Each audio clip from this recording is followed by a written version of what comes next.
Bismillah, Bismillah, walhamdulillah. Allahumma salli ala sayyidina wa maulana Muhammad wa ala alihi wa ashabihi tayyibin at-tahirin. Allahumma la sahla illa ma ja'altahu sahla wa anta ya hayyu ya qayyum taj'alul hazna idha syi'ta sahla. Allahumma inna na'udzubika min hali ahlin nar lillahi ta'ala. Sekarang kita sampai kepada hadis yang ke-12. Bismillahirrahmanirrahim. An Abi Hurairah radhiyallahu anhu qala Rasulullah sallallahu alaihi wasallam min husni islamil mar'i tarkuhu ma la ya'ni. Min husni islamil mar'i tarkuhu ma la ya'ni. Maknanya ai atamma husnil islami yakunu tarikan ma la ya'ni. Dari Abi Hurairah radhiyallahu anhu bahwa Rasulullah sallallahu alaihi wasallam bersabda, min husnil islamil mar'i tarkuhu ma la ya'ni. Ai maknanya min atammi husni, yaitu kesempurnaan indahnya Islam seseorang. Kesempurnaan indahnya Islam seseorang, tandanya yaitu ketika dia meninggalkan sesuatu yang tidak ada urusannya di situ. Nah, ulama berbicara, apa saja hal-hal atau urusan-urusan yang merupakan urusan orang lain, yang mana kita tidak perlu mencampurinya. Yang pertama apa? Yaitu hal-hal yang berkaitan dengan hidupnya. Misalnya sesuatu yang dia makan, atau sesuatu yang dia minum, atau sesuatu yang dia pakai, yaitu segala sesuatu yang berurusan dengan dunia. Yang kedua yaitu sesuatu yang berkaitan dengan akhirat. Yang pertama tadi berkaitan dengan urusan dunianya. Maksudnya sesuatu yang merupakan urusan diri kita sendiri yang harus kita urus. Apa? Urusan tentang kita. Yaitu apa yang berkaitan dengan kehidupan kita, makanan yang kita makan, minuman yang kita minum, kita menutup aurat kita, bagaimana kita menjaga kemaluan kita. Yang kedua, sesuatu yang berkaitan dengan urusan akhirat kita, yaitu Islam, iman, ihsan. Ini merupakan hal-hal yang mendasar, yang merupakan kepentingan seseorang. Nah, setelah itu, selebihnya itu bukan urusannya dia. Jadi sesuatu, atau dengan kata lain, segala sesuatu yang bermanfaat bagi dunia dan akhiratnya, atau urusan dunia yang bisa menyampaikan dia ke urusan akhiratnya, itu merupakan sesuatu yang merupakan urusan dia yang perlu dia pentingkan. Di luar itu berarti bukan urusannya dia. Jadi ketika seseorang meninggalkan sesuatu yang bukan urusannya dia, maka itu merupakan tanda kesempurnaan Islam seseorang. Imam Malik meriwayatkan bahwa dikatakan kepada Luqmanul Hakim, salah seorang soleh, dikatakan kepada Luqmanul Hakim, yaitu salah seorang yang soleh yang namanya diabadikan di dalam Al-Quran, dikatakan kepada beliau, apa yang menjadikan engkau sampai ke derajat yang engkau telah capai?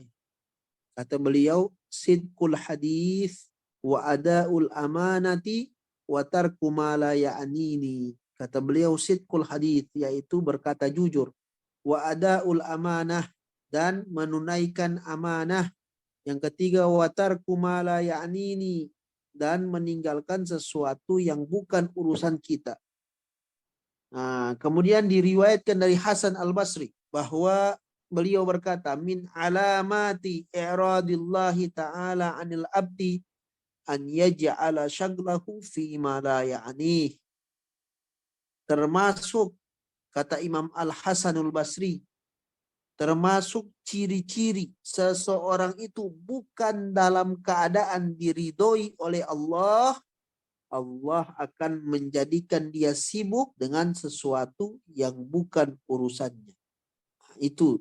Jadi kalau ada orang sibuk dengan urusan orang lain, berarti tanda dia bukan dalam keadaan baik. Ya, saya ulangi, saya akan balik kembali ya ke hadis nomor 11 karena ada yang chat ini bahwa belum dijelaskan ya. Yang nomor 11 tentang makna dari hadis. Saya cuma bercerita tentang Al-Imam Hasan Al-Basri. Jadi menurut hadis ini salah satu ciri seseorang dalam keadaan tidak diridhoi oleh Allah, maka dia bersibuk dengan urusan yang bukan urusannya. Justru sebaliknya, Rasulullah bersabda dalam sebuah hadis, "Man yuridillahu bihi khairan yufaqihu fiddin." Siapa yang Allah inginkan bagi dia kebaikan, Allah akan menyibukkan dirinya atau menjadikan dia paham ilmu agama. Nah, ini orang dalam keadaan diridhoi oleh Allah. Adapun orang yang sibuk dengan urusan orang lain, itu kata Imam Hasanul Al-Basri, min alamati i'radillah, yaitu termasuk alamat Allah tidak ridho terhadap hamba tersebut. Nah, adapun hadis ke-11 bahwa Rasulullah Shallallahu alaihi wasallam bersabda, "Da'ma yaribuka ila ma yaribuka ila ma la yaribuk." Tinggalkan apa yang meragukan terhadap apa yang tidak meragukan. Nah, yaribuka dalam riwayat datang dengan lafaz yaribuka, ada datang dengan lafaz yuribuka. Ya, ada dengan lafaz yaribuka, ada yang datang dengan lafaz yuribuka. Nah, akan tetapi harakat fathah yaribuka itu lebih afsah, lebih fasih, dan lebih kuat dalam segi riwayat. Jadi utruk ma syakakta fihi, tinggalkan sesuatu yang engkau ragu dan beralihlah kepada sesuatu yang engkau tidak ragukan. Dalam hadis lain, Nabi Shallallahu alaihi wasallam bersabda, la yablugul abdu ayyakuna minal muttaqin hatta yatruka ma la ba'sa bihi makhafata ma bihi ba'as. Ya. Bahwa Rasulullah Shallallahu alaihi wasallam bersabda, termasuk tanda seorang hamba dalam keadaan derajat yang tinggi, derajat muttaqin, dia meninggalkan sesuatu yang tidak berdosa, dia tinggalkan sesuatu yang tidak berdosa. Secara hukumnya boleh. Dia tinggalkan untuk apa? Dia takutkan jika dia terbiasa terhadap sesuatu yang tidak berdosa tersebut, dia akan menjerumuskan dia kepada hal yang tidak boleh. Jadi kata Rasulullah Shallallahu alaihi wasallam bersabda, la yablugul abdu ayyakuna minal muttaqin hatta yatruka ma la ba'sa bihi makhafata ma bihi ba'as. Bahwa Rasulullah Shallallahu alaihi wasallam bersabda, tidak sempurna atau tidak akan mencapai derajat ketakwaan seseorang sehingga dia meninggalkan sesuatu yang kalau dia kerjakan sebenarnya tidak berdosa, tapi dia takutkan jika dia terbiasa dengan hal tersebut, maka dia akan jatuh kepada sesuatu yang hukumnya haram. Kemudian hadis ini, da'ma yaribuka atau da'ma yuribuka ila ma la yuribuk, terdapat manfaat yang luar biasa besar. Terdapat manfaat yang luar biasa besar. Ini hadis walaupun lafaznya sedikit, dari segi makna sangat luas.